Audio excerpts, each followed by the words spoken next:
mbokk yi ba tey ñoo ngi ziaru Daaru Saam édition 2026 ñu nekk na la dégtal tàntub Serigne Djily Abdou Khadre moom Cheikh Abdou Rahim mu taxawaay bu am solo ci bis bu màgg bis bu tedd bi di ziaru Daaru Saam kon bu leen taaxeerloo ñu indi leen base bi nga xamante ni Serigne Djily moom Cheikh Abdou Rahim def na ko ngir dundal bisu maam bi waaye dundale ko na ko maam bëggoon bi alxuraan ak xasida ak bernde kon mbokk yi di ngeen di taaxeerlu tuut. mbokk yi asalaamaaleykum mbokk yi janoo ak ñun ci seen bi di Gueweul Noble TV ñoo ngi fii ci ziaru Daaru Saam comme niñ ko baaxoo di defee rek saa su nekk bi ziar bi dikkee ñuy wër njabootuk Serigne Massamba Diop Sam gi waaye mbokk yi fii ni ñëw mooy Serigne Djily Abdou Khadre moom Cheikh Abdou Rahim Diop moom Serigne Massamba Diop Sam moom Cheikhul Khadim waaye Serigne Djily Diop moom Serigne Abdou Khadre ilmaani tey ak ëllëg tey dina ñu ñëw ci bërëb bu sell bi ñëw ci bis bu sell bi bis bu màgg bi waaye fekk ko mu nekk ci li nga xamante ci la waajuram nekkoon muy alxuraan xasida ak bernde ñu fekk ko tey ci mbooleem ay mbokkam ay mbooleem ay taalibe mbooleem ay wóolëreem ñu nar a ànd ak moom ci bis bu tedd bii comme ni ñu ko baaxoo di def rek ko gi xam waajuram Cheikh Abdou Rahim xam ko ak alxuraan kon bu ñu fekkee Serigne Djily bisub Serigne Massamba Diop Sam jot mu woote alxuraan ak xasida da nga xam ne woote na li nga xamante ni waajuram ci la nekkoon waaye ñu fekk fi jëriñ ju baax ñi mu yor kàddoom ñu jox ko mu jukki ay kàddu yu dikkaat nag gën leen a xamee la jàmbaar ji nga xamante ni mooy Serigne Djily Diop kon Serigne bi kàddu kaango. jërëjëf bismillahi rahmaani rahim wa sallallahu wa sallama ala nabiyina muhammad wa alihi wa sahbihi wa qadimihi wa ummatihi ajmahin mbokk yi asalaamaaleykum wa rahmatullahi wa barakaatu. ñi ngi leen di nuyu di leen ziyaara di leen ndokkeel ci bis bu tedd bi ci turu Serigne Djily Abdou Khadre Diop moom Serigne Massamba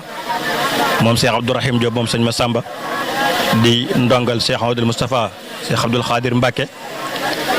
di wax ci kàddoom di sant yàlla bu baax te di ko sant la yàlla ci bis bii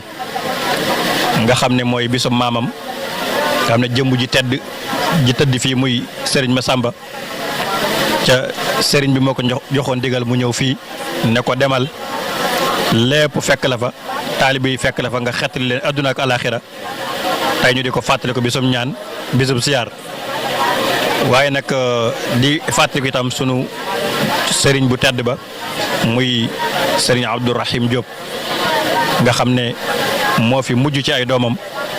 wuute ko ci toogaayam ci njàngale ma ak yar ba ak tarbiya ci njaboot gi yëpp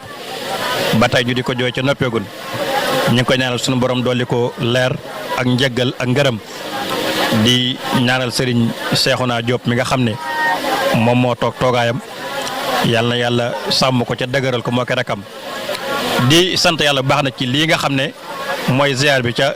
Serigne Djily Diop tey daggal ñun ñëpp. di wax ne sëñ Djily teg na tànkam fa ko waajuram wa tegoon muy alquran ak xasida ak bernde ca defe naa ne bu nee ziar ak ñaan dara jëriwu ci alquran léegi rek maa ngi waxtaan ak sëñ Xaadim Sall mi sama ginnaaw ma ne ko man de sëñ Abdou Rahim xam naa ne ku am xaas la ci sëñ Touba ku am xaas la ci sëñ Massamba mu ne ma lan ma ne ko doom ju sëñ Abdou Rahim Diop am mokkal na alxuraan beq ko bind kaamil li mu war a jàng lépp ci doomu soxna war ko xam na ko yaakaar naa ne ñu ci bari xamante na ñoo bokkoon nekkoon daara ja la ko dale ci ab taawam sëñ Cheikhouna ba ci am caatam kenn ku ne kàng fóore la loolu nag boo ko doon wër ci njabootu sëñ Touba gi loolu yombul nga xam ne jàng alxuraan mokkal ko bind ko jàng xam-xam sampi ay daara nga xam ne kenn ku nekk njabootu sëñ Abdou Rahim Diop imaam la fa mu nekk dëkk ba mu nekk samp na fa daara ma ngi fay jàngale ma ngi fay yar ma ngi fay tarbiya sëñ Djily di kenn ci ñooñu nga xam ne toogaayam bi nuru na ndaw de waaye déedéet du ndaw ndax dan koo jaarale fan war a jaarale doomi soxna ba mu waree jàng alxuraan jàng na alxuraan ba mokkal ko beqi ko bind kaamil jàng li mu war a xam ci li doomu soxna war a xam lépp xam na ko ñëw toogaayam bii nii kon yaakaar naa ne kon bisub seer bi tey bu ko wootee tey daan ne la sama baay bëggoon sama maam bëggoon ko ci ñaanal ko fasuma ci yéenee rax lenn luy fal couleur dama bëgg bu ñu xëyee suba na doon rek bisub alxuraan ci suba 8h ba léegi dong yaa ngi fi dajee incha allahu taala amagu nañ juróomi kaamil ca fii ba tisbaar kaamil bu jeex rek beneen dolli ko ci ca xasida yi tabaarakalaaw ñi ngi jàng xasida yi mboolem limu xasida yëpp kenn xamul nu mu toll istixfaar salaatu ala nabi lépp rek tabaarakalaaw kon defee sëñ jiir yi daal dëgg mi ngi koy dundal ne ko bàyyam bëgge woon waaye mi ngi koy dundal itam ni ko sëñ Massamba bëgge ca loolu yàlla na ko dajee ngërëmal sëñ Touba dagee ca ngërëmal sëñ Massamba